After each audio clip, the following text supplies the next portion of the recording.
সিলেটের কোম্পানীগঞ্জ উপজেলার ভোলাগঞ্জ থেকে সাদা পাথর লুটের ঘটনায় দায়ীদের বিরুদ্ধে যথাযথ আইনি ব্যবস্থা নিতে হাইকোর্টে রিট আবেদন করা হয়েছে। ওই ঘটনায় দায়ীদের বিরুদ্ধে সরকারের সংশ্লিষ্ট কর্তৃপক্ষ যথাযথ ব্যবস্থা গ্রহণ এবং সেখানে অতিরিক্ত আইন শৃঙ্খলা বাহিনীর সদস্য মোতায়েন করার জন্য নির্দেশনা চাওয়া হয়েছে। বুধবার সুপ্রিম কোর্টের আইনজীবী মীর এ.কে.এম. নুরুন নবী এই রিট করেন। আজ বৃহস্পতিবার এই আবেদনের শুনানি হতে পারে।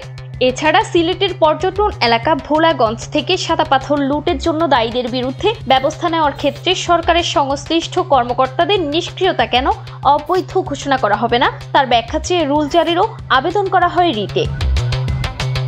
আইনজীবী মীর এ.কে.এম. নুরুন নবী জানান, আজ হাইকোর্টের রিট আবেদনটি উপস্থাপনের চেষ্টা করবেন। উল্লেখ্য, গত এক বছরে কোম্পানীগঞ্জ ও গোয়াইনঘাট উপজেলায় অবৈধভাবে বিপুল পরিমাণে পাথর উত্তোলন করা হয়। স্থানীয় প্রশাসনের সামনে দিনে দুপুরে এসব পাথর তোলা হয়, কিন্তু তাদের বিরুদ্ধে কোনো ব্যবস্থা নেয়নি স্থানীয় প্রশাসন।